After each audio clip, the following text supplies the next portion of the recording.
Hey there! Subscribe to my channel and also press this bell icon so you can get latest video notifications. And this is absolutely free. The test is in 4 parts: Part 1, Part 2, Part 3, and Part 4. Now look at Part 1.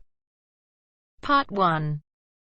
You are going to listen to the director of a college talking about his school. Listen to the talk and answer the questions. First, you have some time to look at questions 1 to 3.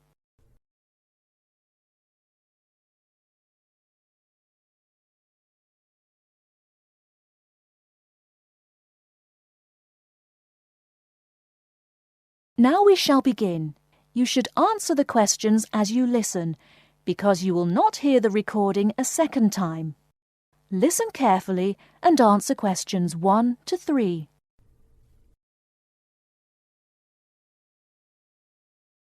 Many of you already have a reasonably firm idea of the general subject area you wish to study. Others are more open and searching for ideas. Whatever your situation, I hope you find that we have a course that meets your needs. Our firm aim is to be a student-centred institution with a special emphasis on flexibility. This begins with our attitude to access. We judge people on their motivation and commitment to study as much as, if not more than, formal qualifications. This is reflected in the vitality and diversity of our student population. Some of our students come direct from sixth form or college. Before you hear the rest of the conversation, you have some time to look at questions 4 to 10.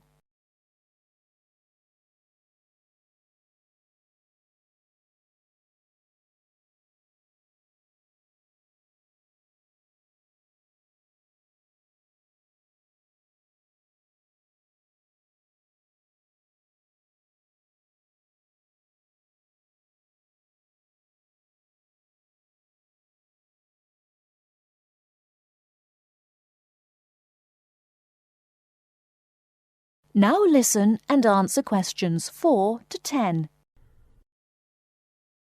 Others are coming into higher education after a short or long gap from formal education. Some are seeking a specific set of skills with a particular job or profession in mind. Others are retraining or studying to give their careers a new direction or dimension. Some are learning about the very latest scientific, technological and commercial knowledge. Others are stretching their minds on sensitive environmental, social and cultural issues. Even a casual observation of the mix of our student body indicates that we're close to our aim of being a polytechnic for the whole community. To meet our students' needs, we have 500 academic and a further 500 support staff committed to good quality teaching, high standards, and sensitive and sympathetic student care. We have probably the longest experience of understanding and dealing with the differing needs of a diverse student population. I hope you'll find a suitable course at the Polytechnic College. If you want to come to the college and we consider you suitable, we'll do our best to find you a place. And when you're here, we'll work hard to make your experience enjoyable, stimulating, and educationally rewarding. That is the end of Part 1. You now have half a minute to check your answers.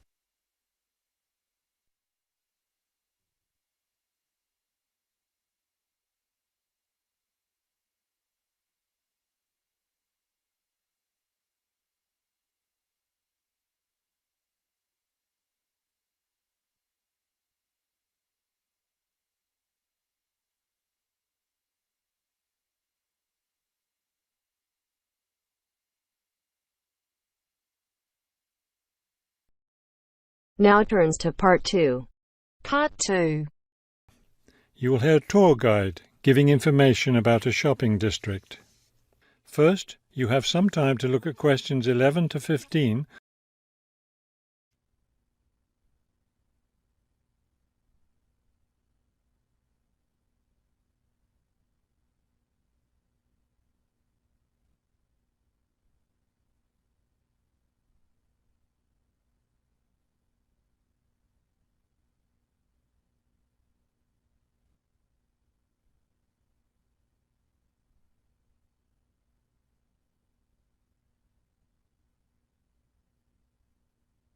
As you listen to the first part of the talk, answer questions 11 to 15.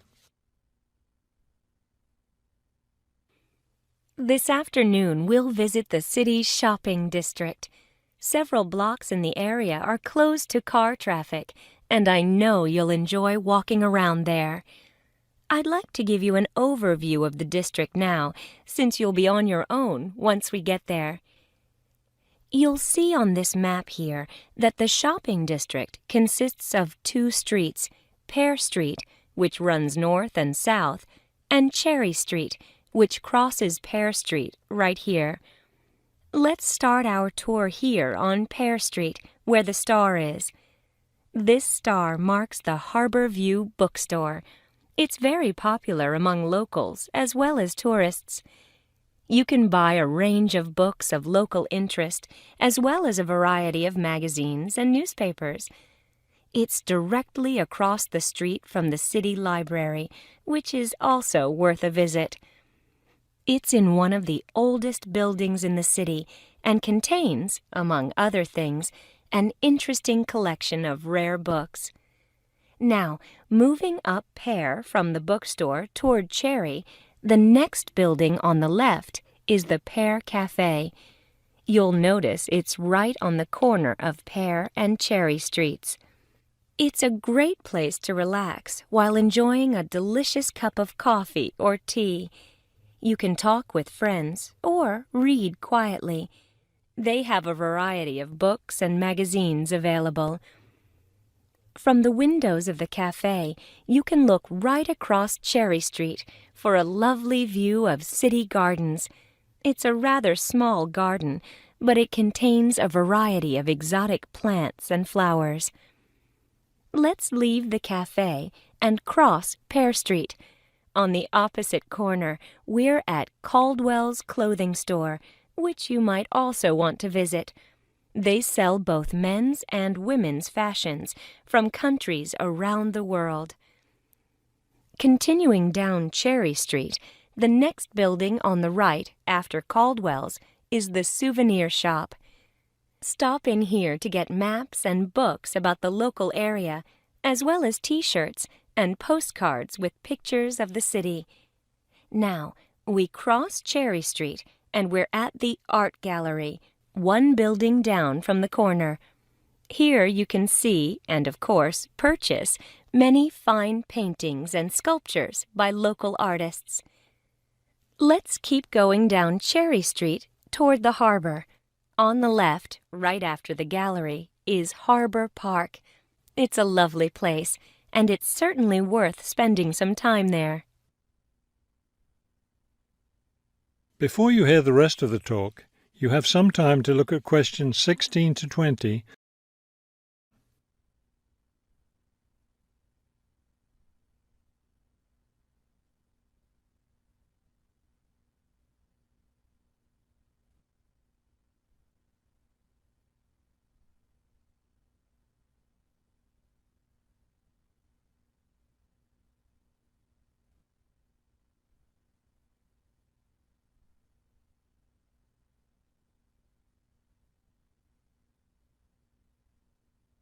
Now listen and answer questions 16 to 20.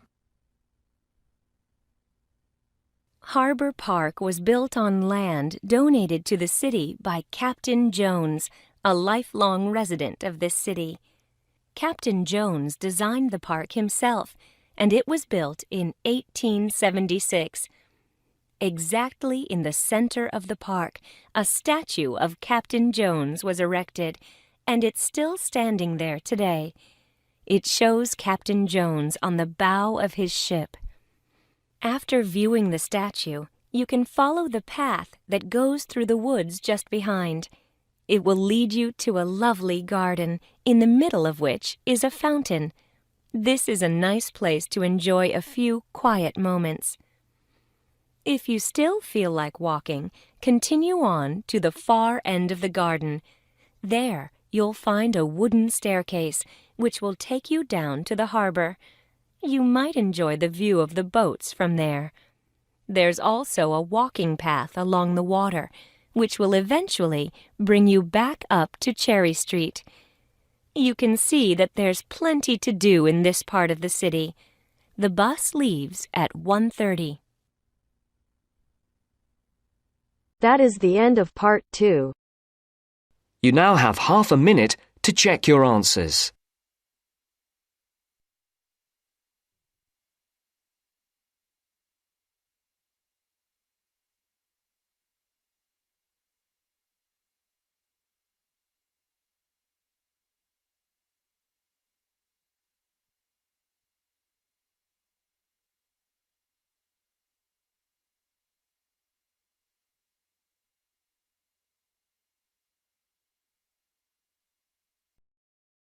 Now turns to part 3. Part 3. You'll hear a lecturer talking to students about sport in Ireland. First, look at questions 21 to 23.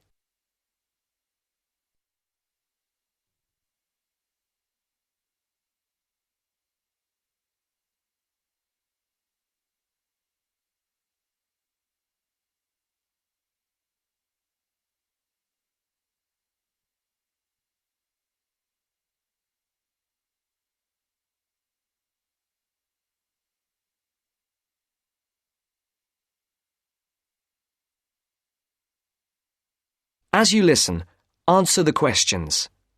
Now, today we're going to be finding out about the most popular sports in the Emerald Isle. That's Ireland, of course. Can you guess what they are? Well, there are these two lesser-played games, a form of rounders and Gaelic handball. But we'll start with one which is perhaps over 3,000 years old, arriving in Ireland with the Celts, some claim.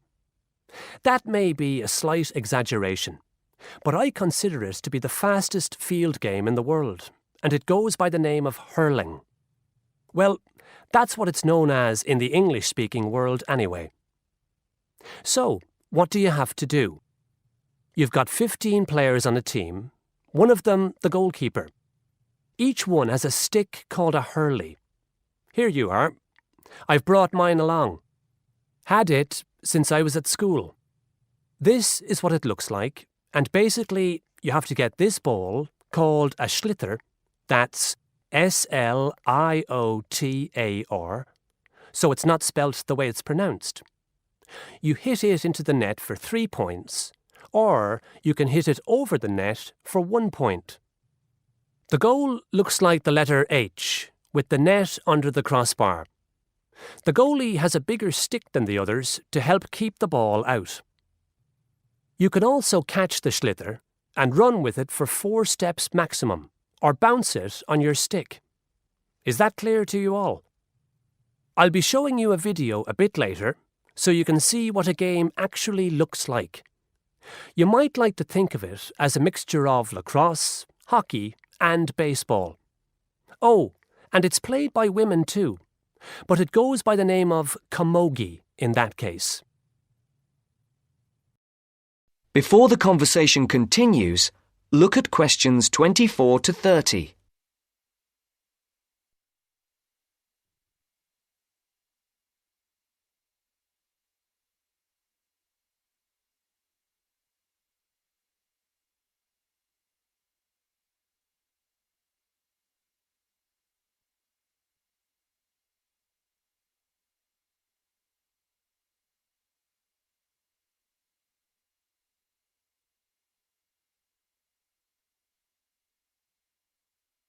Now listen to the second part of the discussion.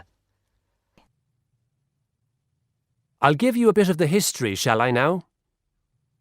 Generally, the golden age of the game is considered to be the 18th century. But systematic rules were first agreed and drawn up at that great shrine of learning, Trinity College Dublin, in 1879, founding the Irish Hurling Union. Closely followed just a few years later by the formation of the Gaelic Athletics Association. With greater organisation last century, the All-Ireland Hurling Championship got off to a flying start, and I'm proud to say that my own native city of Cork has won more than 20 titles over the years. But then, so have Kilkenny and Tipperary. Is it only played in Ireland? No, Well, it is the only country with a national team at the moment. But you may be surprised to discover there are hurling clubs in London, as well as in America and Argentina, to name just a few. The other game I'd like to take a little time to introduce you to is Gaelic Football, which is played on the same pitch as hurling with the same number of players. But there's no net. You just have to get the ball over your opponent's goalposts. And you can do that by kicking or punching the ball. However, you're not supposed to do that to the players, I might add. Imagine it as a combination of soccer and basketball. But in my opinion, it's a more exciting spectacle than either of those. Excuse my bias, if you will. It's also very popular with women. In fact, there are more women's teams than for any other sport. Whether despite or because of the physical contact involved, I wouldn't like to say. They do play a shorter game, 60 minutes, rather than the men's 70. So, let's have a look. If we can have the lights down, I'll see if I can get this technology to work. That is the end of part 3. You now have half a minute to check your answers.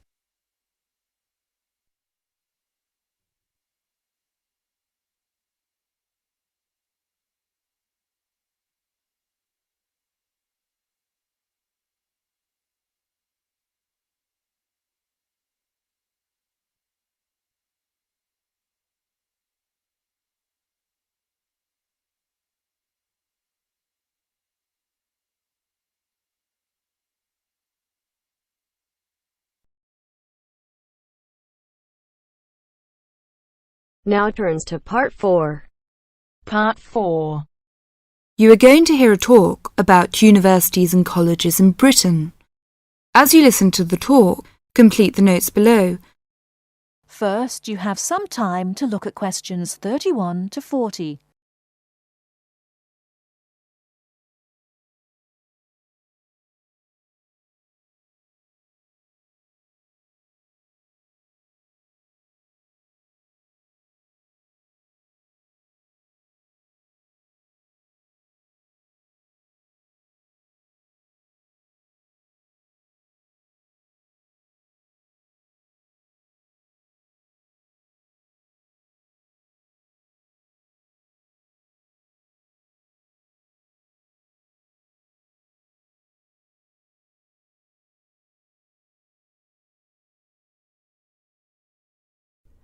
Now listen carefully and answer questions 31 to 40.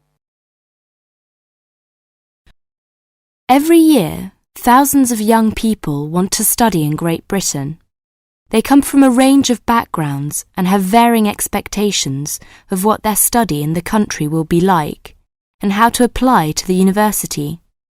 Today, I'd like to talk on universities and colleges in Britain. There are 45 universities, 30 polytechnics, and about 1,000 major technical, commercial, education and art colleges in the UK. In 1973 to 1974, there were over 251,200 full-time students in universities, of whom almost 10% were from overseas.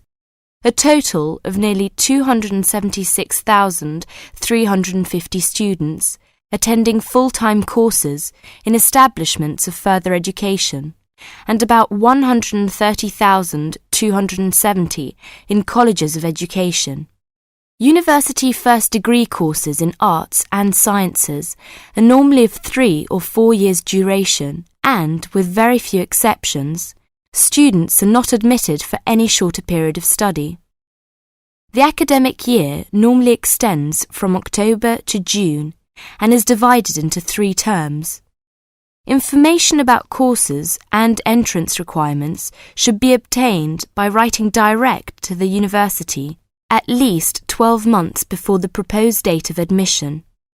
All applications for admission are dealt with by the university's Central Council on Admissions, the UCA, to which all candidates seeking admission to a full-time internal first degree course or a first diploma course of more than 1 year's duration must apply.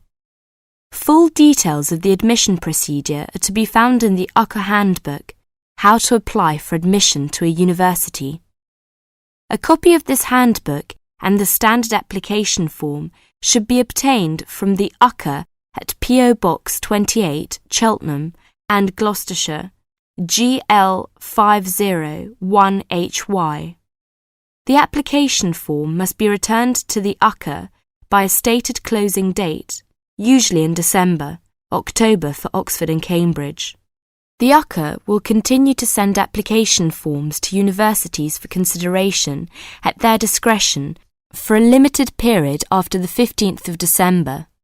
But candidates are strongly advised to ensure that their application forms reach the UCA by the stated closing date to help their chances of selection. Candidates who fail to obtain a place in the initial selection period are automatically put into the clearinghouse scheme in June-July, when these candidates' application forms are again sent to those universities which still have vacancies. Students from the following countries should send their application forms to the UCA via the Overseas Student Office of their own country in London: Bahamas, Brunei, Cyprus, Ghana, Guyana, India, Luxembourg, Singapore, Tanzania, Thailand and Uganda. Graduates of a university in Britain or overseas who wish to take another first degree course should approach the university concerned to inquire whether it wishes them to apply direct or through the central UCA scheme. Now, let's turn to transfer. It is very rare for a student who has begun a first degree course at one university in Britain to transfer to another British university with a view to completing it there. And there is no provision for the automatic granting of credit for university studies already undertaken. Students who have already completed some university-level study should make inquiries directly with the individual university. To be considered for admission, a candidate must show that his earlier education has qualified him to enter the course and that he speaks, writes and understands English sufficiently well.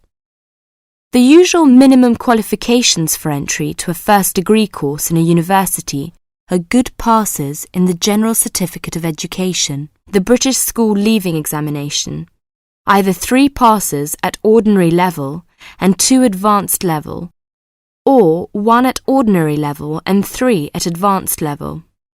A certificate which gives admission to a university in the candidate's own country will be taken into consideration for admission to a British university. But a university may still require passes in some subjects of the GCE, or an equivalent examination. It should be noted that possession of the minimum entrance requirements does not guarantee admission. Selection is competitive, and each application is judged on its merits. The British Council offices overseas and the Schools Council, 160 Great Portland Street, London W1N 6LL, are prepared to offer advice on the acceptability of specific overseas qualifications in place of the British General Certificate of Education. A copy of the original certificate and, where appropriate, an approved translation should accompany all inquiries. That is the end of Part 4. You now have half a minute to check your answers.